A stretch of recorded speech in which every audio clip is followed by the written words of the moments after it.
on construit une sorte d'exceptionnalité du suspect musulman ou musulmane. C'est-à-dire que c'est l'ennemi. C'est pas juste un délinquant, c'est pas juste un enfant qui rentre pas dans le cadre, c'est pas juste une famille dont on voudrait contrôler les pratiques pédagogiques, c'est l'ennemi. Et être l'ennemi, ça implique de constituer une menace existentielle pour la République. Et donc c'est ce niveau-là et de gravité et de remise en question du coup suspicieuse de l'appartenance de cette communauté au corps social, au corps national, et aussi ça justifie en même temps la gravité des atteintes aux droits et des mesures exceptionnelles qui sont portées en fait contre ces communautés-là. C'est-à-dire qu'il suffisait que la personne me voie pour me catégoriser d'une certaine manière, sans que j'ai le temps de me présenter, de dire que j'étais chercheuse, de parler de mon parcours, de mon sujet de recherche ou quoi que ce soit. Ma seule visibilité religieuse m'a amenée à être traitée d'une certaine manière au sein de l'administration pénitentiaire. Il faut savoir que la plupart des chercheurs, du coup, qui travaillent sur ces questions-là, c'est quand même majoritairement des hommes. Il y a quelques femmes dedans, mais elles sont minoritaires. Et que l'ensemble de ces personnes sont, pour la quasi-totalité des personnes blanches, et qu'aucune femme musulmane portant le foulard n'a eu ce type de terrain long auparavant sur la question de la radicalisation.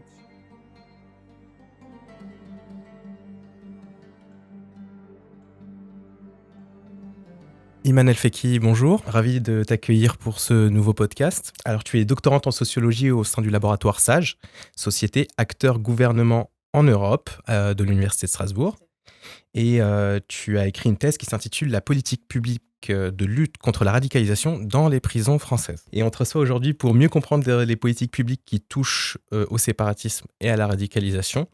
Et on va parler de séparatisme, de radicalisation, de prison et d'école. Donc, pour commencer, on va essayer de comprendre et un peu déconstruire avec toi certains concepts, et notamment ceux-là de radicalisation et de séparatisme. Au début des années 2000, l'État luttait contre le terrorisme. Ensuite, dans les années 2010, c'était contre la radicalisation. Et aujourd'hui, contre le séparatisme et l'islam politique. Comment tu expliques ces évolutions ? Alors, je pense qu'il est important de revenir d'abord sur le mot terrorisme et de rappeler très rapidement que c'est un mot qui est particulièrement situé politiquement et qui, ne serait-ce que d'un État à l'autre, va varier dans sa définition. Il n'y a pas de définition commune au niveau international. Et donc, terroriste, c'est user de la terreur. Et à part ça, il n'y a pas de consensus sur ce terme.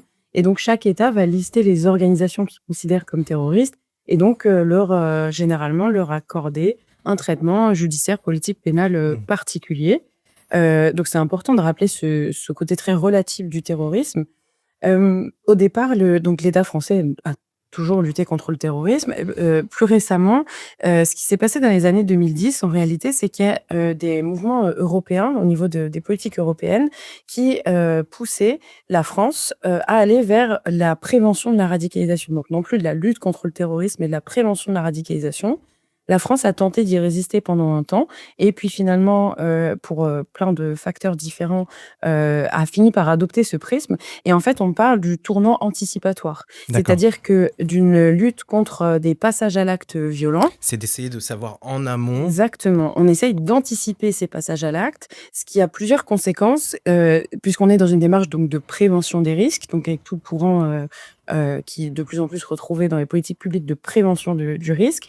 Et ça a aussi pour effet très fort d'étendre le champ d'action de l'État. D'accord. C'est-à-dire que ces services-là, au départ, intervenaient lorsque des personnes préparaient un passage à l'acte violent. Donc, on est dans une phase très avancée, très claire, en fait, du processus. Là où ils estiment qu'il faudrait agir en amont de cette préparation de passage à l'acte jusqu'à aller dans les racines de la construction idéologique de ce qui pourrait amener ces personnes à avoir ce type avec même des systèmes de détection, tout pour savoir si... Exactement. Sauf que ce que ça implique, c'est que ça redistribue au niveau de l'État la responsabilité administrative de ce travail-là, de cette politique publique. C'est-à-dire qu'avant, les services antiterroristes étaient très spécialisés. C'était des ministères, le ministère de la Défense, éventuellement le ministère de l'Intérieur, et ça s'arrêtait là. Aujourd'hui, puisqu'on est dans une démarche de prévention... Donc ça influe sur tous les ministères, ou en tout cas beaucoup plus d'acteurs Absolument. Et ça va donc concerner le ministère de l'Éducation, l'éducation, parce qu'il faut prévenir chez les jeunes, le ministère de la Santé, parce qu'on a un devoir de détection même au niveau des professionnels de santé, les travailleurs sociaux qui Le vont aussi ministère de la être en charge, Justice. ministère de la Justice, bien sûr.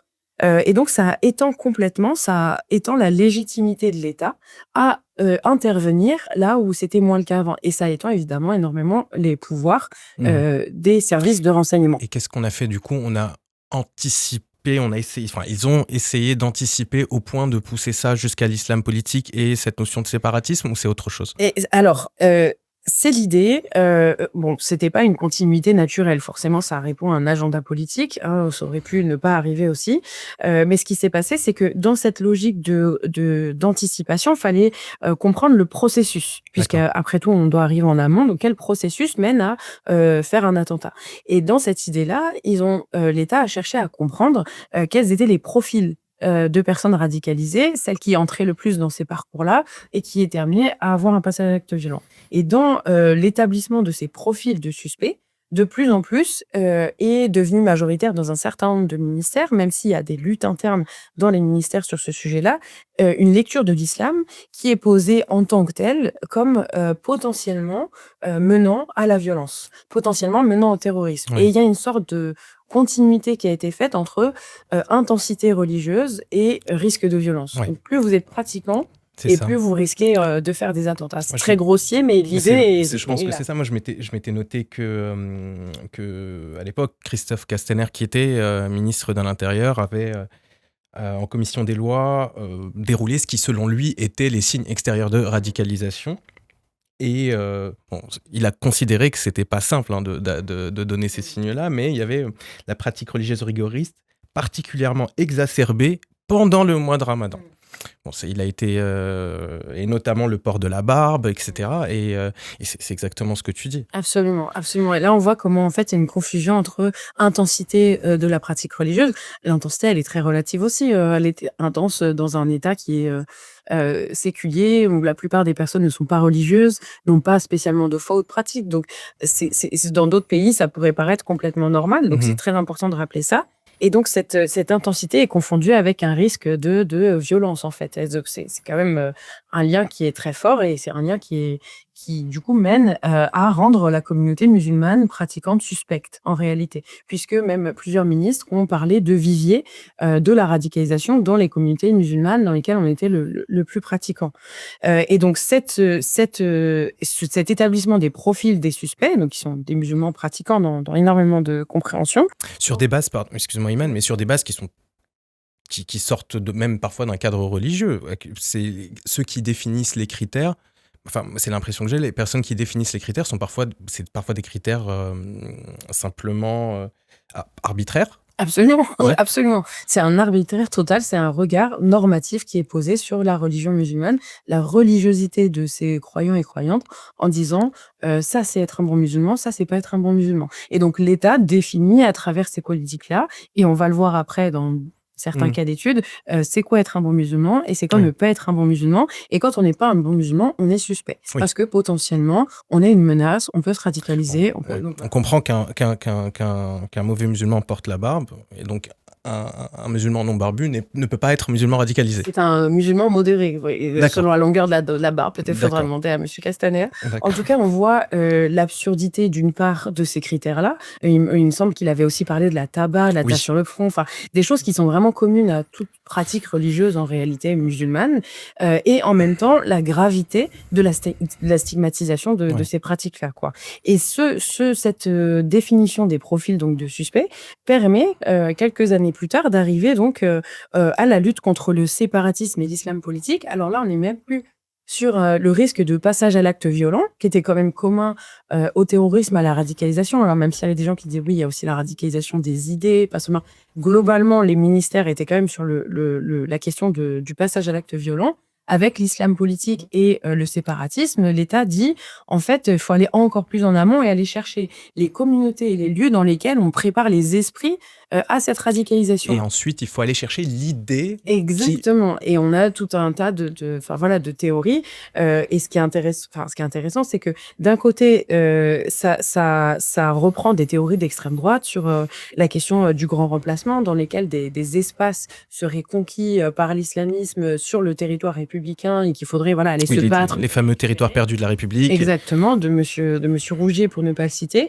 Et en même temps, c'est aussi une histoire française, de la métropole notamment, qui, a mis dans ses principes constitutifs l'unité du territoire, Mmh. qui a eu énormément de diversité régionale, qui ont été, prises sous la tutelle, de Paris. Et donc, il y a toujours cette crainte de dire: «Non, surtout pas, la lutte contre le communautarisme il y a quelques années, aujourd'hui, séparatisme». Et donc dans cet agenda politique, on l'a mis, en avant Mmh. comme une catégorie Ouais. administrative parce que, du point de vue, pour le coup, de la loi, le terme n'était pas recevable. Le terme de séparatisme a dû être enlevé, du projet de loi.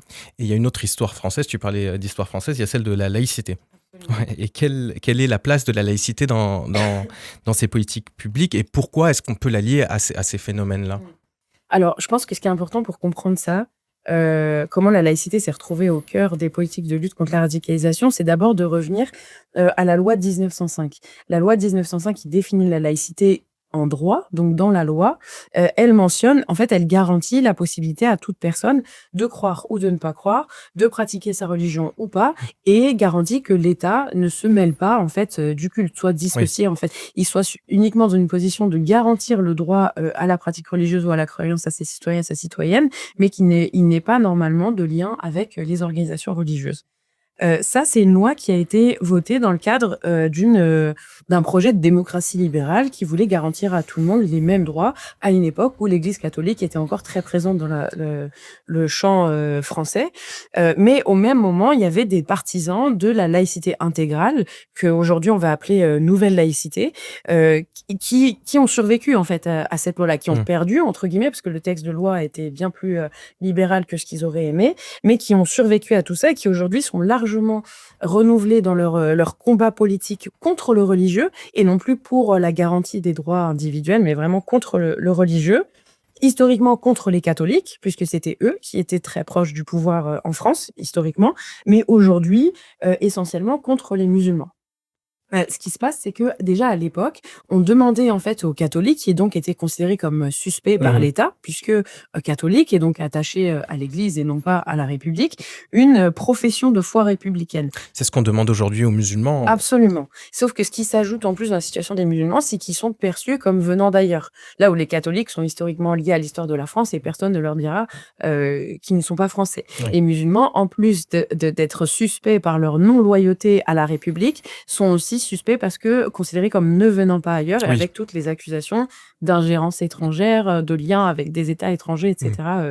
Qu'on connaît. Et dans cette profession de foi républicaine, du fait du rapport de la République aux religieux, on a mis en son cœur la laïcité, au sens intégral du terme, c'est-à-dire l'absence de religion dans la sphère politique en France. Et donc, dans ce cadre-là, historiquement, c'est le cas. Et aujourd'hui, il me semble que c'est M. Blanquer qui a dit, lorsqu'il était ministre de l'Éducation nationale, que la laïcité était l'arme qu'il fallait mettre entre les mains des enseignants contre la radicalisation à l'école. Donc, on voit qu'elle est constituée comme la réponse au risque de radicalisation et donc massivement. C'est ça, c'est que, corrige-moi si je me trompe, mais on a l'impression que dans l'éducation nationale, dans les hôpitaux, on utilise la laïcité comme laïcité de valeur et non pas en tant que principe juridique comme tu viens de le dérouler. Exactement, c'est exactement ce qui se passe, c'est que c'est plus un principe de droit qui a une définition claire et des cas dans lesquels elle s'applique et des cas dans lesquels elle n'a rien à voir pour le coup, c'est devenu une valeur. Et comme tout système de valeurs, c'est ce qu'on appelle un universel vide, c'est-à-dire qu'on peut mettre à peu près plein de choses dedans, à peu près tout et n'importe quoi, et l'associer à tout un tas de valeurs qui sont très situées dans le temps et dans l'espace. Et aujourd'hui, on va voir que on est dans une phase plutôt politique libérale centrée sur les droits individuels, les droits humains, etc. Donc, on va mettre dedans, lié à la laïcité, l'égalité homme-femme, le droit à l'autodétermination, des choses qui, au départ, n'ont rien à voir avec la loi de 1905. Oui, c'est ça. Et merci d'avoir rappelé ce qu'était la loi de 1905 et les fondements de la laïcité. Pour arriver sur les politiques publiques à proprement parler, quel bilan des politiques publiques de prévention de la radicalisation on peut faire? Alors, c'est très dur de parler de bilan, déjà parce que c'est en cours et ensuite parce que chacune de ces politiques a une expression dans des ministères différents et donc mériterait d'être étudiée dans chacun de ces champs publiques.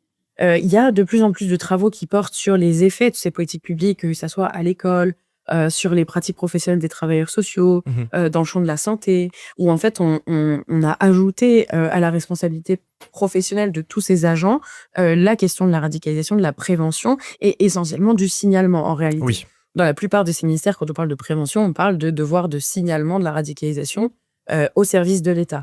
Globalement, ce qu'on peut en dire, c'est que elle est quand même très critiquée et partout en Europe, puisque les projets de lutte contre la radicalisation ont des différences nationales selon les territoires, mais il y a quand même énormément de critiques qui lui sont faites.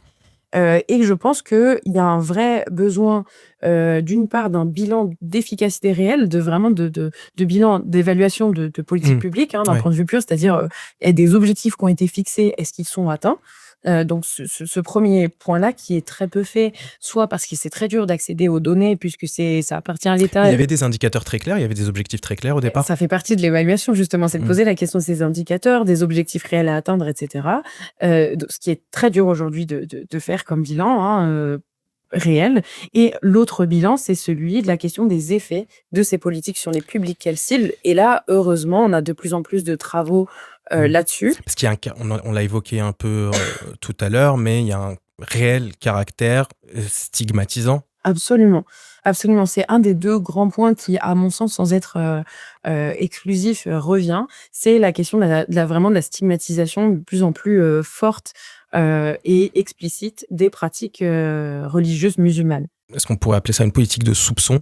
Absolument, absolument. C'est ce que j'avance dans mes travaux pour le coup, qu'il y a une politique de soupçon qui fonctionne a priori, en fait, de Mmh. tout musulman et musulmane. Du moment où la personne est perçue comme telle, le soupçon prime Mmh. et c'est à la personne de se défaire, si c'est possible et ça reste Ouais. une question, de ce Bah, soupçon-là. bon, il est très compliqué de se défaire de ce soupçon-là, mais tu parles aussi, tu as enfin, il y a un article que tu as écrit qui s'intitule «Vous êtes musulmane et vous travaillez sur la radicalisation, il n'y a pas un problème». Et tu parles notamment dans cet article de construction de la figure de l'ennemi de l'intérieur et on est dans ça, en fait, dans cette politique de stigmatisation qui va un peu plus loin? Mmh. Absolument, si je parle de ça, c'est, quelque chose que j'ai retrouvé pour le coup dans tous mes terrains, que ça soit au niveau de l'école, qu'au niveau de l'instruction en famille, qu'au niveau de la prison. On construit une sorte d'exceptionnalité, du suspect, musulman ou musulmane. C'est-à-dire que c'est l'ennemi. C'est pas juste, un délinquant, c'est pas juste, un enfant qui rentre pas dans le cadre, c'est pas juste une famille dont on voudrait contrôler les pratiques, pédagogiques, c'est l'ennemi et être l'ennemi, ça implique de constituer une menace existentielle, Mmh. pour la République et donc c'est ce niveau-là de gravité et de remise en question du coup, suspicieuse de l'appartenance de cette communauté au corps, social, au corps national et aussi ça justifie en même temps la gravité des atteintes aux droits, Oui. et des mesures exceptionnelles qui sont, portées en fait, contre, ces communautés-là. Et bon, on l'a plusieurs fois évoqué, le mot radicalisation, le mot séparatisme. Si on devait se défaire de ce concept-là, de ces concepts-là, par quoi on les remplacerait?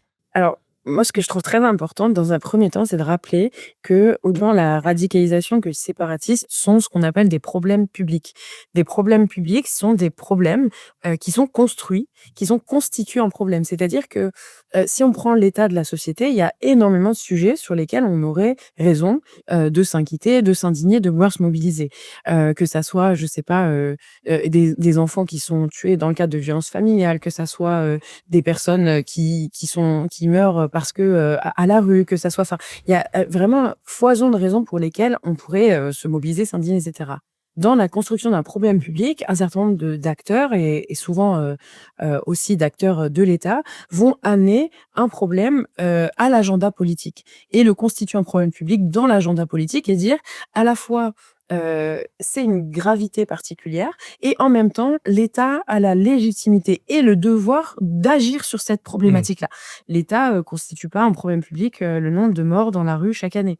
il se Ça mobilise pas devrait. comme et ça devrait. Mais ça, c'est d'un point de vue, moral. Mais il n'a pas constitué ce fait-là comme un problème public. Tout un tas d'acteurs associatifs essaient d'amener, les préfectures, l'État dans sa responsabilité en faire un problème public. Aujourd'hui, c'est très peu le cas, malheureusement. Mmh. Donc on voit bien que cette construction de problème public, elle est relative. Elle répond à un agenda politique et pas à un enjeu de gravité ou de nombre de morts ou d'ampleur, en fait, d'un phénomène. Mmh. Donc ça, c'est Bien qu'on l'ait lié au départ et tu l'expliquais au terrorisme ou à une des réalité actions sociale. voilà. Ça ne part jamais de rien. Ça part jamais de rien et ensuite tout l'enjeu est de lui donner une certaine place et surtout de justifier l'action de l'État sur cette thématique-là. Mmh. Du coup, dans ce cadre-là, mon propos n'est pas du tout de dire qu'il n'y a pas, des jeunes Français et Françaises qui ont rejoint la Syrie, qu'il n'y a pas eu des tentatives d'attentats sur le territoire français, pas du tout, ça existe. Mmh. Mais on aurait pu faire le choix politique de lire ces événements autrement, d'y poser un cadre, de les délimiter, d'y poser un cadre d'action publique différent et ça a été fait dans d'autres États. Et ça a même enfin, ça a même j'ai souvenir que ça a aussi émergé, enfin, pas sur la politique publique, mais auprès de chercheurs sur, la prévention de lutte contre le sectarisme. Enfin, on n'a pas forcément lié, cette radicalisation dans le cas de la Syrie, forcément qu'à l'islam ou qu'à C'est difficile pour les chercheurs et chercheuses d'assumer cette posture, Mmh. pour des questions de financement, pour des questions d'indépendance de la recherche, mais ça me semble être un enjeu pour, Bien sûr. quand même la recherche. Mais du coup, si on veut se partir de cette réalité sociale, encore une fois que je nie pas du tout, c'est Mmh. pas du tout l'enjeu, mais plutôt de voir comment on peut la penser autrement, j'utilise plutôt la littérature sur la sociologie des violences politiques. Une violence politique, c'est une violence qui a une cible, des effets ou un contenu de revendication politique. Ce qui est clairement le cas des violences qu'on a pu, vivre parfois, dramatiquement en France, en métropole, dans le cas d'attentats et cetera. Ce cadre-là, il permet quoi? Il permet de prendre au sérieux, la dimension politique de la violence et non pas soit de le pathologiser en disant: Mmh. «C'est des Ouais. professions un peu fous, c'est voilà», soit de le rendre, moralement, déviant, c'est-à-dire, c'est des extrémistes religieux, ça va pas du tout ou de le rendre, civilisationnel, c'est-à-dire, c'est des étrangers barbares qu'il faut, voilà, Toujours rapatrier. selon les critères. Toujours sur les critères de la manière dont on va construire ce problème public et du coup, avec la construction de ce problème public, va la construction de la réponse à ce problème.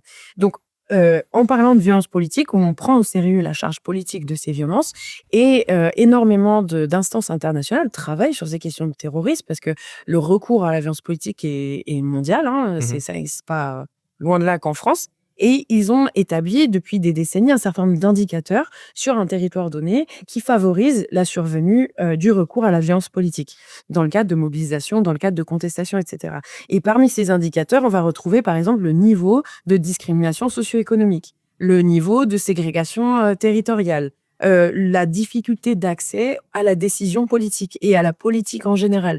Si par exemple vous vous mobilisez, en politique parce qu'il y a quelque chose qui vous indigne dans votre pays Mmh. et que ce n'est pas possible de le changer parce que politiquement vous n'êtes pas légitime, que vous n'y avez pas accès, qu'il n'y a pas de chemin en fait pour y arriver, ça entraîne, la recherche de recours à d'autres solutions que celles, pour le coup démocratiques ou quoi. Et donc tous ces indicateurs-là sont Mmh. largement connus au niveau international, et rappellent, que, si on veut agir sur cette violence politique en France, faut-il encore s'intéresser à ces indicateurs et donc agir sur leurs causes profondes, de discrimination socio-économique, de ségrégation territoriale et cetera. Parce que c'est aussi ça le séparatisme, parce que là on parle, du séparatisme comme problème musulman. Mais c'est pas que ça, le séparatisme en soi. C'est pas ça vise pas que les musulmans. Qu'est-ce que c'est quoi la définition du séparatisme pour toi? Alors moi, je ne sais pas ce que c'est le séparatisme en tant que sociologue. Encore une fois, c'est un problème public qui a été construit, qui a été amené, à l'agenda politique, dans un voilà, dans un cadre. Mais disons que même selon admettons que ce mot existe, que ce mot est utilisé, ça pour moi c'est juste un entre-soi et il viserait pas forcément que les musulmans. Il y a plein de groupes ethniques, socio-économiques qui sont profondément séparatifs. Et j'ai pas l'impression, corrige-moi si je me trompe, que peut-être que les musulmans ou certains musulmans sont apparentés ou les musulmans sont apparentés plus religieux que d'autres, mais pas forcément plus repliés sur eux-mêmes que d'autres groupes ethniques ou socio-économiques? Si on se dit que c'est à peu près la définition du communautarisme qu'on utilisait avant le D'accord, discours des Mureaux, d'Emmanuel Macron de 2020, jusque-là, on accusait les musulmans de c'est communautarisme. ça. Il n'y a pas plus, classique en sciences sociales que l'entre-soi. Que ça soit un entre-soi de classe, que ça soit un entre-soi professionnel, que ça soit un entre-soi, territorial. Je veux dire, il y a pas plus classique en réalité. Est-ce que les gens du 16e font preuve de séparatisme? Et que les gens du 16e s'organisent pour que leurs enfants continuent de fréquenter les gens du 16e, aillent dans les écoles où eux-mêmes ont été. Enfin, je veux dire, il y a qu'à voir ne serait-ce que les études sociologiques sur la constitution des parcours des personnes qui vont à l'ENA, par exemple. C'est extrêmement frappant de voir que des gens qui sont à l'ENA sont des enfants de gens qui ont été à l'ENA, qui vont Oui. rejoindre les mêmes ministères, avoir les mêmes parcours. Il y a un entre-soi très fort qui est davantage lié à la classe, au groupe professionnel ou au parcours social Qu'à la religion.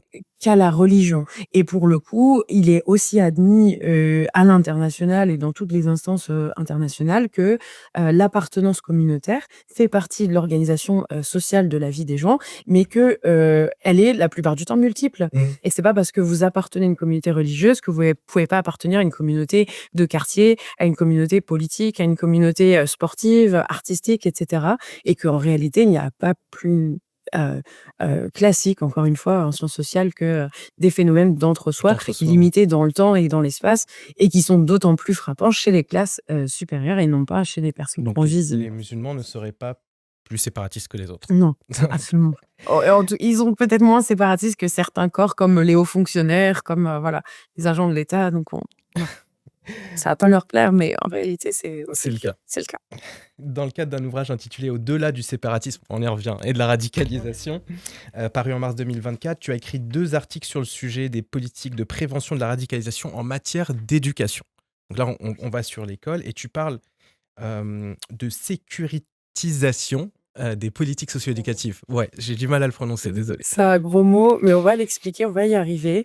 Alors, la première enquête, donc celle qui s'est faite sur l'école, on est parti d'une enquête de Francesco Ragazzi, qui était une grosse enquête quantitative sur les musulmans en Europe et en France, pardon, les musulmans en France. Mhm. Et dans cette enquête, il y avait une rubrique en fait qui disait que près de la moitié des parents musulmans et musulmanes disaient à leurs enfants de faire attention à ce qu'ils disent à l'école.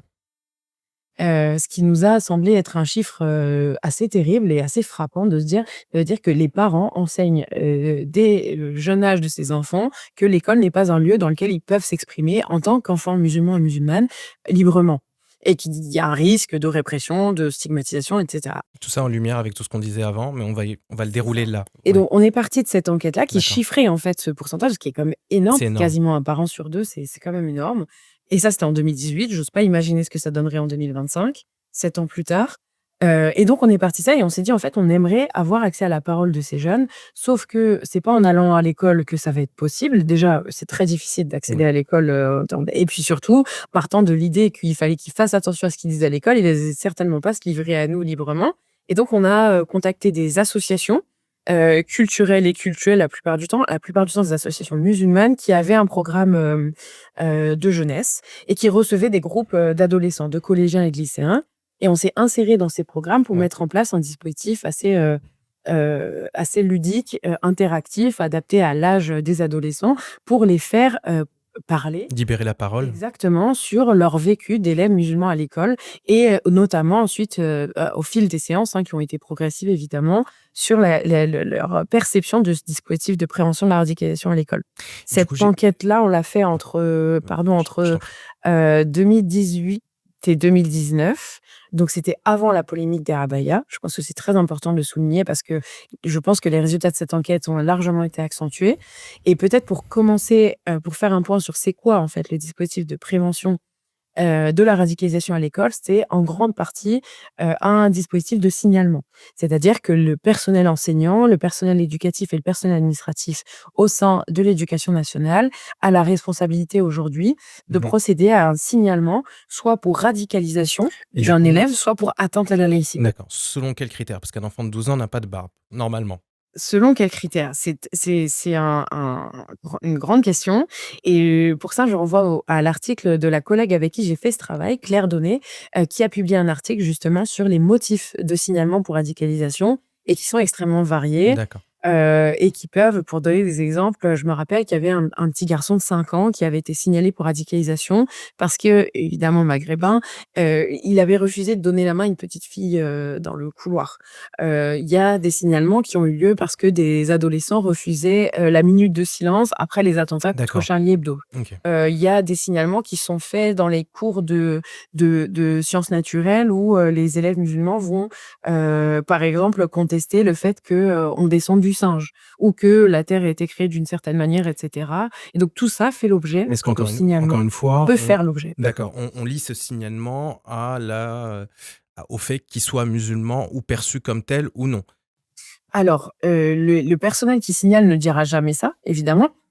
Il n'empêche que toute cette, politique publique de lutte contre la radicalisation est clairement, tournée vers, des musulmans, perçus comme potentiellement dangereux et cetera. Donc on signale pas d'autres publics que celui-là.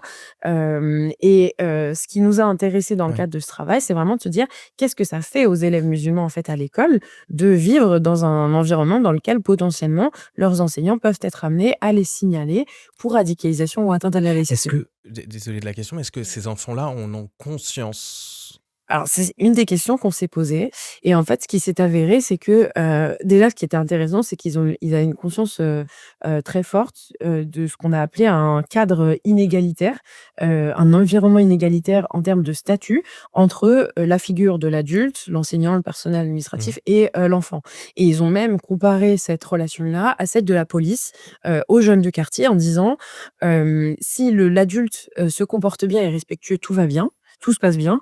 Mais si l'adulte se permet, un abus de son pouvoir, qui Mmh. qui est vraiment situé dans une relation de pouvoir, l'administration lui donnera toujours raison.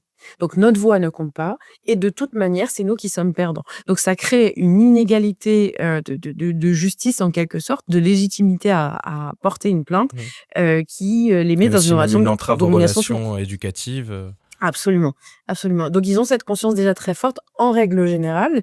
Et ce qui est survenu ensuite, c'est que la laïcité scolaire était perçue comme un enjeu de contrôle des comportements. Il y a une grande confusion, dans les jeunes qu'on a rencontrés entre, égalité et similitude. C'est-à-dire qu'ils nous disaient: «La laïcité, c'est être tous les mêmes». Au lieu de nous dire: «La laïcité, c'est bon, garantir la liberté de croyance ou ça», c'était être tous les mêmes. C'est-à-dire l'absence du religieux doit permettre, le respect de la laïcité et donc on voit que c'est une intériorisation très forte mmh, de la laïcité scolaire qui, en oui. effet, est basée sur, l'interdiction de toute expression religieuse à l'école et ça a été, largement intériorisé par les jeunes qui, du coup, nous reformulaient un discours qui est celui de l'institution, de constituer la religion comme en soi polémogène, Ouais. c'est-à-dire source de conflit et c'est pour ça qu'il faut pas en parler à l'école, ça fait des conflits. Est-ce que du coup, bon, ce contexte général, cette atmosphère que tu décris influe sur une certaine, proportion de parents à mettre leurs enfants, à l'école à la maison? Ce qu'on appelle l'instruction en famille, l'IEF? Alors, j'aurais pas de chiffres, pour, évaluer la proportion de parents qui font ce choix-là.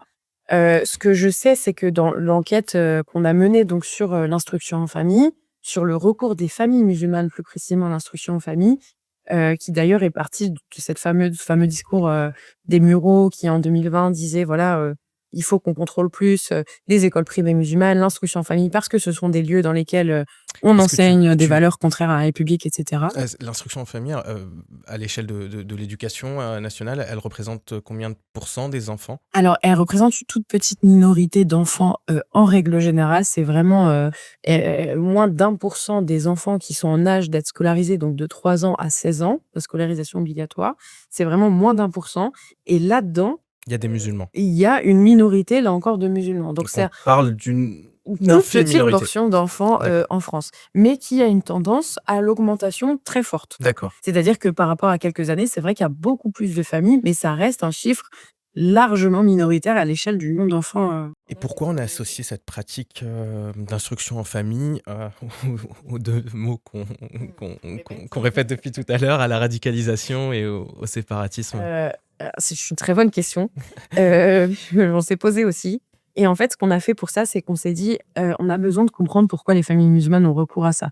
Puisque notre chef de l'État nous dit, c'est un lieu dans lequel on se radicalise, on s'est dit un peu naïvement, bah, il doit peut-être se baser sur au moins un rapport, quelque chose. Oui. Et ben, en fait, non, il n'existe pas de rapport qui prouve qu'il y a davantage de radicalisation dans les familles qui font le choix de l'instruction en famille, alors qu'il faut savoir que ce sont des pratiques qui sont très contrôlées, D'accord. qui font l'objet de au moins un contrôle par an, un contrôle social pour les conditions dans lesquelles l'enfant vit, est élevé et a accès à l'instruction, et un contrôle pédagogique sur vraiment le contenu de ce qui est appris aux enfants. Mmh.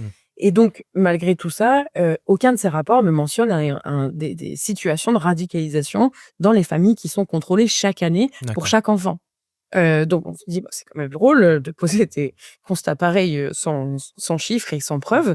Et donc on s'est dit: «Bah, nous, on va aller regarder pourquoi est-ce que les familles musulmanes donc ont ce recours-là». Et ce qui a été très frappant en réalité, c'est qu'on a donc classé, les motivations pour Ouais. ces familles, et ce qui revient en premier, c'est l'intérêt de l'enfant. C'est des enfants qui ont eu des vécus de harcèlement scolaire, des enfants qui ont des besoins particuliers en termes d'apprentissage, par exemple de la dyslexie, Donc là, des ça troubles de jusqu'ici, ça l'attention. n'a rien à voir avec la religion. Ça n'a rien à voir avec la religion. Et ça, c'est la motivation première dans les familles, qu'on a rencontrées. La deuxième motivation est dans la question de l'individualisation des apprentissages. Donc il y a beaucoup, de recours aux pédagogies dites alternatives, les pédagogies Montessori, le fait de changer la manière de penser la pédagogie, en fait, en règle Donc générale, encore une fois, pas lié à la religion? toujours pas lié à la religion. Donc ça, c'est vraiment les 2 motifs, massifs qui D'accord, surviennent.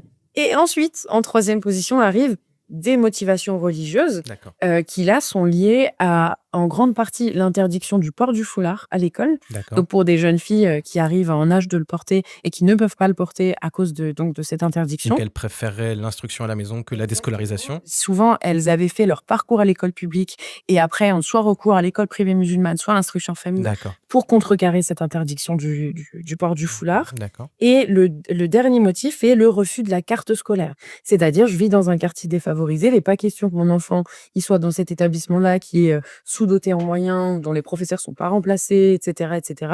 Donc, je vais faire en sorte, dans un bras de fer avec les autorités locales, de demander à ce qu'ils soient envoyés ailleurs, et je le garde dans l'instruction de ouais, famille jusqu'à ce que ça soit d'accord. possible. Donc ça, c'est les 4 motivations qu'on a retrouvées par hiérarchie d'importance. Et ce qui est intéressant, c'est de se rendre compte que, dans ce qui est, utilisé comme type d'apprentissage, c'est que les familles qui ont des contestations institutionnelles, c'est-à-dire l'interdiction du port, du foulard et le refus de la carte scolaire, vont en réalité faire littéralement l'école à la maison. C'est-à-dire qu'ils Mmh. reprennent le programme de l'éducation nationale Oui, et qu'ils enseignent avec un prof particulier ou avec des cours à distance, mais c'est exactement le même programme, que celui de l'éducation nationale. Et ce sont les familles qui, elles, font ce choix pour l'intérêt de l'enfant, et pour individualiser les apprentissages, qui vont avoir recours à, là, pour le coup, pas de programme ou un tout autre programme parce que c'est une motivation pédagogique et non pas une motivation, contestataire du système de l'institution, quoi. j'entends. Merci beaucoup, Iman. On va passer à ton deuxième sujet de prédilection qui est la prison. Enfin, c'est pas très joyeux, mais avant de comprendre les implications de tout ce dont on discute pour la prison, j'aimerais qu'on revienne sur ta propre expérience en tant que chercheuse. Pas en tant que prisonnière. Non, non. Préciser, ouais, que parfois j'ai des abus de langage, Non, donc surtout en tant que chercheuse portant le hijab et travaillant sur la radicalisation. J'aimerais rajouter en tant que femme aussi, mais peut-être que il va falloir rajouter, hein. donc tu l'évoques largement dans un article publié dans la revue Marronnage. En fait, voilà, quel est toi qu'est-ce que tu as ressenti en tant que chercheuse travaillant sur ces sujets-là, musulmanes et femmes? Alors, c'est pour toutes les raisons, tous les critères que tu as mentionnés, ça a été un grand défi.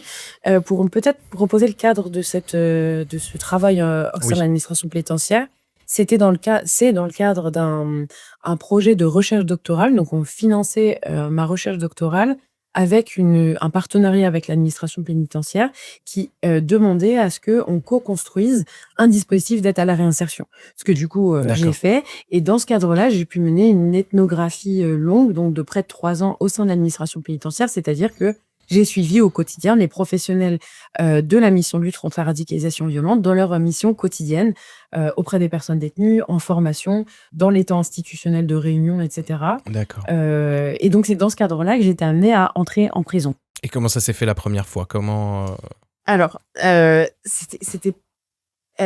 a toujours été un enjeu, hein, on va pas se mentir, ça a toujours été compliqué et ça a parfois même été violent.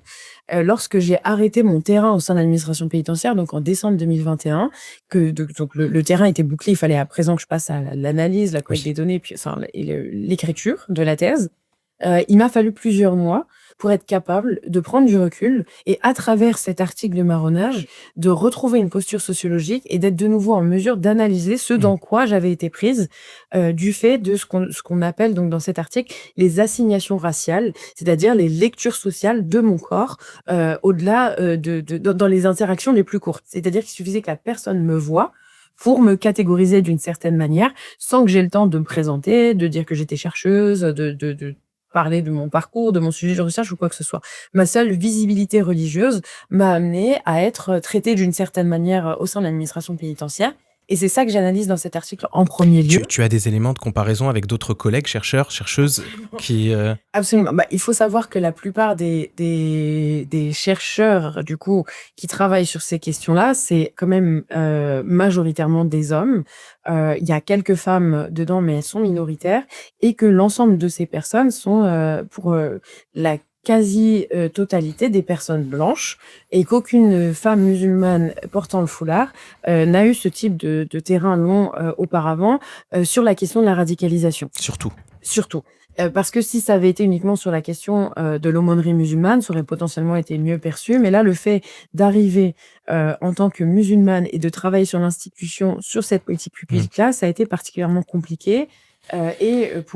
Du fait de cette perception que tu décris. Ouais. Que du coup, qui revenait à des choses qui ont été montrées dans d'autres travaux, mais qui étaient, d'abord, j'étais perçue de base comme étrangère. C'est-à-dire que j'explique dans l'article que il m'est souvent arrivé à l'entrée d'une prison qu'on me demande mon titre de séjour, alors que j'avais encore rien dit, rien fait, etc. Donc, de fait, considérer que je n'étais pas d'ici, que je venais d'en ailleurs, mais pas français. Ce qui ensuite suscitait beaucoup de gêne auprès de l'agent quand je lui proposais ma carte d'identité française, pour le coup. On considérait de fait que j'étais délinquante, personne mise sous injustice, c'est-à-dire que lorsque j'étais dans des espaces réservés aux professionnels en tant que chercheuse, convention de recherche, etc., on me soulignait que les voyous n'étaient pas admis dans ces espaces-là. Donc, on voit le mépris en plus pour les personnes sous main de justice. Et donc, on considérait de fait, encore une fois, sans me parler, que je ne pouvais être que délinquante et non pas partenaire de l'administration pénitentiaire.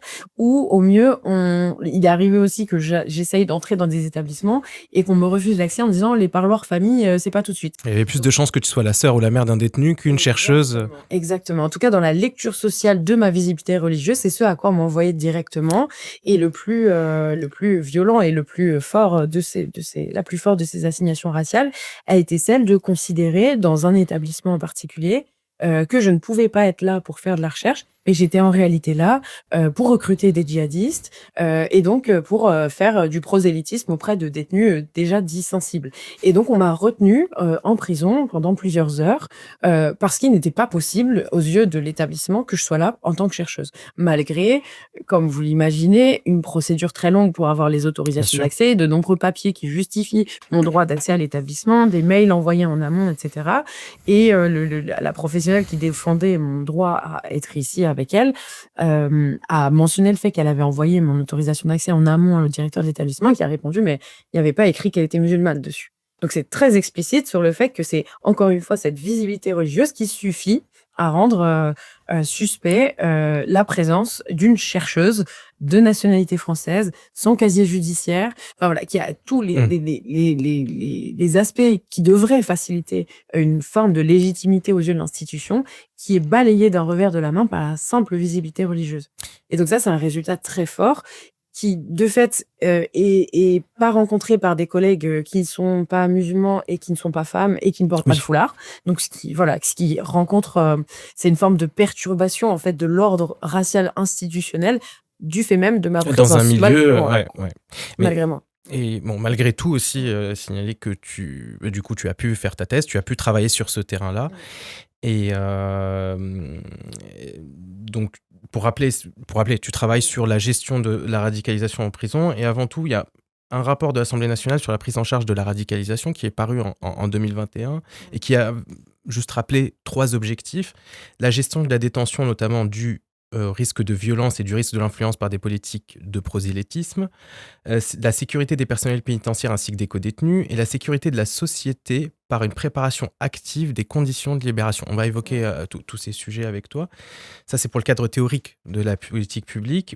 Et avant de nous intéresser aux effets, on va essayer aussi de déblayer le terrain.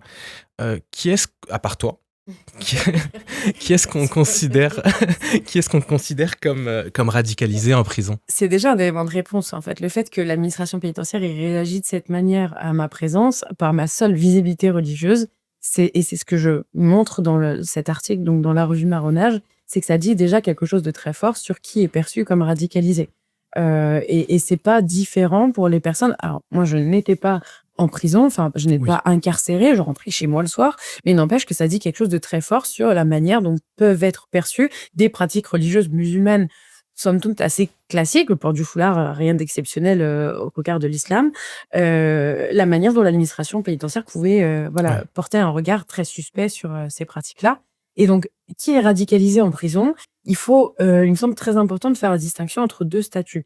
Le statut de personnes ayant été judiciairement condamnées ou poursuivies. Parfois, ils sont en attente du procès, mais en tout cas, qui sont poursuivis pour des faits liés au terrorisme. Donc, association de malfaiteurs En lien avec... terroristes ou apologie du terrorisme. Mais en tout cas, le motif judiciaire est la catégorie terroriste. Ça, c'est un premier groupe qui est particulièrement hétérogène puisque les années 2010 ont été un moment de multiplication des lois antiterroristes qui ont multiplié les cas dans lesquels on pouvait mobiliser cette législation et ont contribué à criminaliser de plus en plus de choses en lien avec ces thématiques, comme par exemple le fait de partir sur une zone considérée comme en guerre ou considérée comme étant un territoire dans lequel des groupes terroristes ont des Oui. activités. Donc c'est comme ça qu'on a pu du coup après judiciariser les personnes qui revenaient de Syrie. L'apologie du terrorisme aussi a été étendue, par exemple, aux questions de consommation de contenu à caractère terroriste, c'est aussi devenu quelque chose de criminalisé.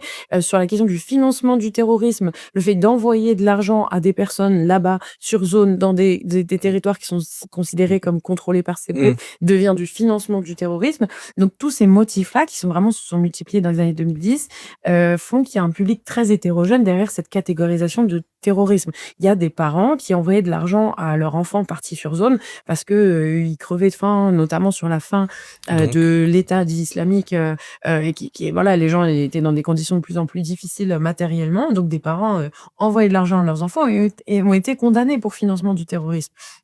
De la même manière, les questions d'apologie du terrorisme, du moment où on relaie la communication d'un groupe considéré comme terroriste par la France ou qu'on en fait l'éloge ou qu'on témoigne une forme de sympathie à leur égard, c'est apologie du terrorisme et ça peut également faire l'objet d'incarcération. Il y a quelque chose de très important qui a été introduit aussi, c'est la question de velléité de départ. Alors c'est un mot un peu barbare, mais qui en fait parle d'intention.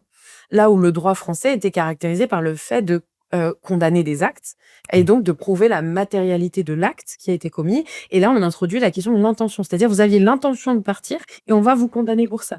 Donc, on a beaucoup de gens qui étaient soit arrêtés chez eux, soit arrêtés aux frontières et qui étaient accusés de velléité de départ et donc avoir l'intention de partir. Donc, tout ça nous donne un groupe extrêmement hétérogène derrière la rubrique, la catégorie terroriste. Et ensuite, encore plus hétérogène, la deuxième catégorie, qui ont été appelés un temps les détenus de droit commun, sont des personnes donc de droit commun, c'est-à-dire condamnées pour toute autre chose que des questions liées au terrorisme, condamnées ou prévenues. Encore une fois, il y a des gens qui sont incarcérés en attente de leur procès, donc qui sont en théorie présumés innocents. Mais l'administration pénitentiaire les évalue, les apprécie comme étant radicalisés ou susceptibles d'être radicalisés. Il y a une lutte administrative interne aussi sur ces termes-là, sur qui rentre en fait dans la catégorie. Encore une fois, selon des critères qui sont peut-être les mêmes que ça. Voilà. Okay. L'arbitraire du fonctionnaire est vraiment un poids très fort là-dedans. Et il y a des désaccords entre les personnels. Et donc, il y a des luttes pour définir qui est radicalisé et qui l'est pas. Et on retrouve dedans des personnes qui donc en prison vont faire l'éloge ou témoigner de la sympathie à un groupe qui est considéré comme terroriste. Et on le voit aujourd'hui avec les mobilisations pour la Palestine. Reconnaître, par exemple, un droit à la résistance à un groupe palestinien qui est considéré comme terroriste par la France peut suffire à ce type de mobilisation, donc apologie du terrorisme, etc. On a... une pratique musulmane qui est jugée comme intensive. Encore une fois, les mêmes critères. Exactement, c'est ce critère-là qui circule en fait entre les institutions. Et souvent, dedans, on a eu le fait de faire des prières en commun dans la cour de promenade. Parce que il n'est pas autorisé de prier en dehors de la cellule ou de l'espace d'aumônerie dédié. Donc, le fait de faire une prière en commun... C'est l'espace public. En tout cas, c'est l'espace pénitentiaire qui est très contrôlé, alors que c'est une pratique qui est aussi à la base de la pratique religieuse musulmane, de prier en groupe. Là, c'est automatiquement, ça fait l'objet de signalement pour radicalisation. Enfin, en tout cas, ça peut faire l'objet de ce signalement. En fait, justement, une fois qu'on a détecté un détenu comme radicalisé en prison, il y a une prise en charge particulière? Alors, ce qui est aussi très frappant, c'est que du coup, de plus en fil des années, aujourd'hui, à la fin de mon terrain, c'était tout à fait le cas, c'était que le parcours pénal des personnes condamnées pour des faits de droit commun, mais considérés comme radicalisés par l'administration, tendait de plus en plus à être identique au parcours de personnes condamnées pour des faits de terrorisme. Donc, la législation antiterroriste est caractérisée par son côté exceptionnel. La société, en quelque sorte, accepte un certain nombre d'atteintes aux droits fondamentaux, aux droits humains, et à une exceptionnalité de vraiment de la dureté de la peine dans le cadre de cette législation antiterroriste, qui est déjà est critiquable et largement commentable. Mais il y a quand même en théorie, un procès, une défense, etc. Là encore, il y a des analyses sociologiques dessus qui déconstruisent ces arènes-là politiques, mais toutefois, il y a un procès, donc la possibilité d'être défendu par un avocat, d'être considéré comme innocent, etc. Mais là, non. Les personnes de droit commun, ce n'est pas le cas. C'est-à-dire qu'il n'y a pas un procès pour déclarer qu'elles sont radicalisées ou pas. C'est une catégorisation qui est administrative, c'est une procédure administrative qui peut être contestée parce que ça a été très vivement critiqué au départ. Donc, de plus en plus, l'avocat ou l'avocate peut contester, mais c'est très dur en réalité d'en faire sortir parce que les motifs d'entrée dans la catégorie sont parfois pas du tout transparents.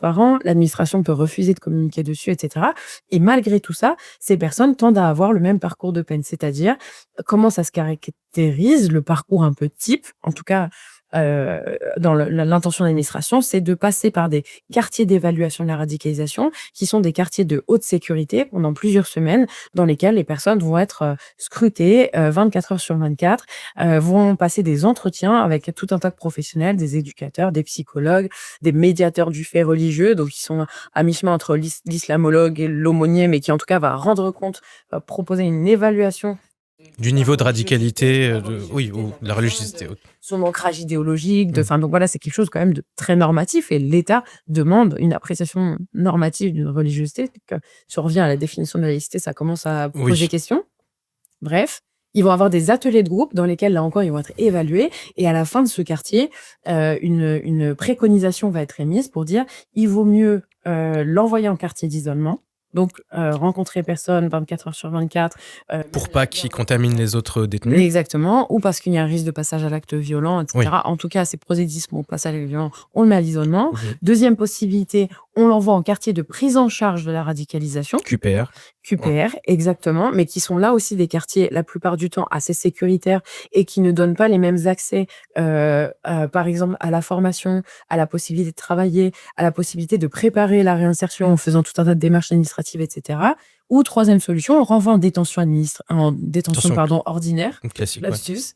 en détention ordinaire et le suivi se fait par des psychologues, des éducateurs, du D'accord. personnel d'insertion et de probation, mais en détention ordinaire. Et donc, c'est ce quartier-là qui va émettre la préconisation. La préconisation va aller à l'administration centrale à Paris qui va décider où est-ce que la personne va être envoyée, et géographiquement parlant, et en termes de la nature du régime de détention. On connaît, enfin, je pense que les personnes qui nous écoutent ou qui nous regardent, ça connaissent le degré de violence qu'il peut y avoir sur les personnes en prison, enfin le fait d'être emprisonné et le degré de violence de la prison.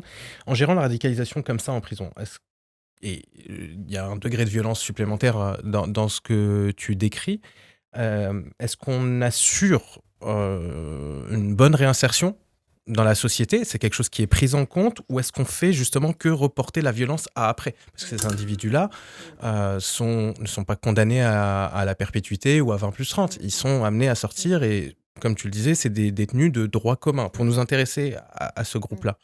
En réalité, même si on inclut les détenus condamnés pour des questions de terrorisme, on retrouve comme le parcours de peine est de plus en plus similaire, le traitement à la sortie est de plus en plus confondu, en fait. On y a de moins en moins de différence entre ces personnes. Ce qui est très frappant là-dedans, c'est que il y a des travaux, par exemple, du sociologue Gilles Chantraine, qui parlent de rapports guerriers dans ces quartiers d'évaluation de la radicalisation entre le personnel et les personnes détenues pour caractériser à quel point c'est pas des délinquants comme les autres. Je dirais, ok, ils ont fait les malins, voilà, le système leur tombe dessus, ils connaissent les règles du jeu, ils prennent, voilà, c'est comme ça, ils font leur pernir ça. Eux sont des guerriers, sont des combattants, c'est l'ennemi en fait. C'est pas la même chose. Et donc le traitement pénitentiaire n'est pas le même. Et cette socialisation au rapport guerrier ne peut que en face conforter l'idée qu'on est en guerre contre cette institution, qu'on est en guerre contre la société qu'elle vient représenter en nous. Donc, c'est extrêmement dur ensuite d'espérer que ces personnes vont être capables de retrouver une place dans la société à la sortie. Parce que j'ai l'impression que j'ai de cet échange, c'est que là, on nourrit ce sentiment-là, en prison, clairement. On le nourrit aussi à l'école, et tu l'as dit aussi sur ton terrain. C'est quelque chose qui est alimenté justement par les politiques publiques, cette guerre. En fait, il y a vraiment l'idée d'une essentialisation de cette figure de l'ennemi intérieur qui est indépassable. C'est-à-dire que vous êtes radicalisé, c'est votre nature. Et que quoi que vous nous fassiez penser, au sein de l'administration pénitentiaire, on retrouve beaucoup l'idée que si ça se passe mal en détention, parce que, je sais pas, vous insultez les surveillants, vous battez avec, etc. Bon, bah, on le sait, vous êtes l'ennemi, c'est bien logique. Mais si ça se passe bien, c'est encore plus inquiétant. Ouais. C'est de l'attaquia. C'est de la dissimulation. Grand mot, encore une fois, Monsieur Castaner. C'est de la dissimulation et donc vous êtes d'autant plus inquiétant. Il faut encore plus vous surveiller. Et donc, quelle issue ont les personnes dans l'idée où, en effet, elles étaient engagées dans un processus de justification du recours à la violence politique, quels que soient les groupes auxquels elles se disent appartenir, ou que ça soit dans des processus adolescents de provocation, comme d'autres travaux ont pu montrer, etc. Quelle issue on donne à la personne pour qu'elle puisse sortir et retrouver une place dans la société, y contribuer, y mettre du sens, etc. Et c'est très, c'est un travail à mener, cette recherche-là des effets au long terme de la politique sur les parcours de peine, puis sur la réinsertion, n'a pas été faite. C'est un travail à faire. S'il y a des vocations à la recherche, soyez les bienvenus. Et en même temps, on peut que s'inquiéter de ces effets-là extrêmement sécuritaires sur les personnes, tout en sachant que parmi ces professionnels, et notamment parmi les éducateurs, les psychologues, il y a un vrai travail de prise en charge, d'accompagnement socio-éducatif qui est fait, en fait, pendant la peine, notamment dans les peines longues, parce qu'ils ont le temps de faire ce travail, et qu'au moins, on peut bien reconnaître ça, c'est quand même une politique publique qui est dotée financièrement. Donc, ils ont le temps et les moyens de faire ce travail d'accompagnement, mais quand vient le moment de la sortie, la compréhension sécuritaire de la question prime de nouveau. Et là, tout ce qui a pu être construit est souvent balayé d'un revers de la main parce que la demande d'aménagement de peine, parce qu'on a trouvé un emploi et qu'on pourrait sortir 6 mois plus tôt, refusée.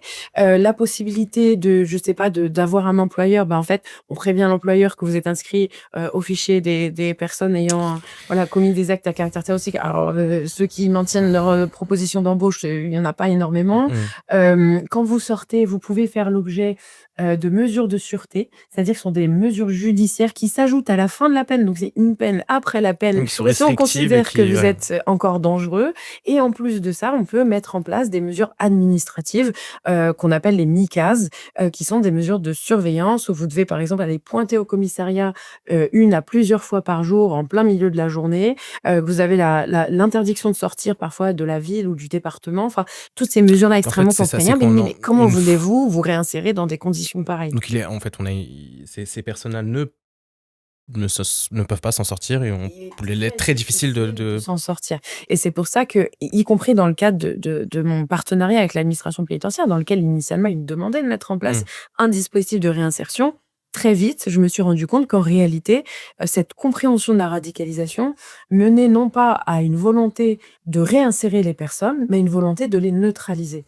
Neutraliser au sens d'être neutre, c'est-à-dire d'être incapacité. Et comment on fait ça? En prolongeant les peines le plus possible, en maintenant les contraintes judiciaires puis administratives le plus possible, quand c'est possible, en enlevant la nationalité française, en expulsant les personnes du territoire. Donc tous les moyens sont bons en réalité pour une neutralisation de ces personnes et non pas un projet de réinsertion. Parce que la compréhension, majoritaire actuellement, encore une fois, c'est pas la seule. Il y a des luttes d'agents, des luttes professionnelles et cetera pour la définition de la radicalisation au sein de l'administration pénitentiaire. Aujourd'hui, la compréhension majoritaire fait qu'on neutralise les personnes et on ne les réinsère pas. Merci beaucoup, Iman et j'ai envie de te dire bon courage pour la suite, de tes travaux Merci. sur ces 2 terrains difficiles. On va passer à j'espère quelque chose de plus léger, le rituel du phare. Est-ce que tu aurais 3 suggestions culturelles, films, documentaires, ou livres, pour, nos auditeurs et nos spectateurs? Alors, la légèreté n'est pas une des qualités qu'on me reconnaît le plus souvent. Pour moi, il était, compliqué de répondre à cette question dans l'actualité, qu'on connaît sans, mentionner la Palestine et du coup, j'ai choisi de faire 3 suggestions, en lien avec l'actualité palestinienne. Et pour ça, je propose dans un premier temps, enfin je conseille, de visionner le film documentaire, Derrière les fronts, Résistance et résilience en Palestine, qui suit en fait le travail du docteur, Samah Jabr, qui est une psychiatre palestinienne et qui en fait travaille sur la question, de la colonialité de la santé mentale et de la manière dont il est nécessaire de décoloniser, la santé et les esprits dans l'objet un Mmh. jour d'espérer décoloniser la terre et elle montre à quel point les catégories, les diagnostics de pathologies, en santé mentale ne peuvent pas, dans le cadre d'une colonisation, être dissociés, du vécu, de l'occupation, en Palestine occupée donc et donc la journaliste la suit sur plusieurs années et montre en fait, la Tu nous spoil, réalité, faut pas spoiler. je spoil pas, mais en tout cas, elle montre la réalité, à la fois de l'occupation, des checkpoints, de la question de l'enfermement, de la question de la répression, des mobilisations politiques et cetera et ce qui est très intéressant à mon sens, c'est pour ça que je le recommande, c'est que, l'ensemble des processus en fait, même il y a plusieurs, intifadas qui sont reprises, dans ce documentaire, plusieurs périodes on voit que l'ensemble des processus qui sont utilisés par, l'occupant contre, les Palestiniens, les Palestiniennes, sont des processus qu'on retrouve depuis octobre Ouais. 2023 et donc ces processus-là ne sont pas du tout nouveaux. Ils ont une intensité nouvelle depuis octobre 2023, mais c'est le mode de fonctionnement depuis toujours, de l'État colonial en Palestine et donc pour ça, il me semble extrêmement intéressant de le visionner. Il est du coup très fort et très Mmh. dur aussi, mais très précieux pour ça aussi. La 2e recommandation que je fais, c'est le livre d'une chercheuse, Stéphanie pardon, Latabdallah qui a travaillé donc sur, un ouvrage qui s'appelle «La toile carcérale, une histoire de l'enfermement en Palestine» et il me semblait, voilà, important de mentionner ce livre dans, la manière dont il explique la place centrale du système carcéral dans la répression des mouvements de libération de la Palestine et à quel point l'expérience d'enfermement est au cœur du vécu, Mmh. des Palestiniens et des Palestiniennes et elle illustre aussi très bien la manière dont le mouvement des prisonniers, donc la résistance dans les prisons coloniales, est en réalité au cœur de la résistance. D'abord parce qu'on voit bien que dans tous les accords pardon, d'échange négociés par la résistance palestinienne, on met au cœur la libération des prisonniers et des prisonnières, et aussi parce que c'est la prison elle-même qui en réalité est l'école de la résistance, que ce soit d'un point de vue politique comme méthodologique, Oui. organisationnel, etc. Donc ça part de travaux académiques et c'est, publié en livre donc voilà, je le recommande vivement Et enfin, je parlais d'actualité, donc je ne pouvais pas m'empêcher de recommander le documentaire Fedayeen, le combat de Georges Abdallah, qui est en accès libre sur YouTube, donc qui est visionnable par tous et toutes, parce que aujourd'hui, ça fait plus de 40 ans que Georges Abdallah est enfermé par la France, et que donc il est, Il est à important. mon sens, de notre responsabilité en tant que Français et Françaises de nous mobiliser pour sa libération. Et actuellement, un procès de nouveau est en cours sur la question de sa remise en liberté, qui d'abord avait été accordée par le tribunal, qui a été contestée en appel donc par le parquet, et donc c'est en cours de décision actuellement. On espère sa libération courant 2025. Donc voilà, c'est extrêmement important de visionner ce documentaire qui montre la force du mouvement de résistance palestinienne dans son histoire, dans les camps de réfugiés palestiniens, et en même temps la force de la répression et de la participation française à cette répression contre la résistance palestinienne. Merci beaucoup, Imen. On mettra toutes ces références en description. Et je te remercie pour la qualité de cet échange et je te souhaite encore une fois bon courage. Quant à vous, merci de nous avoir suivis. Vous pouvez continuer à nous soutenir avec le lien qui s'affiche en dessous. Et quant à moi, je vous retrouve très bientôt pour un nouvel épisode du Phare.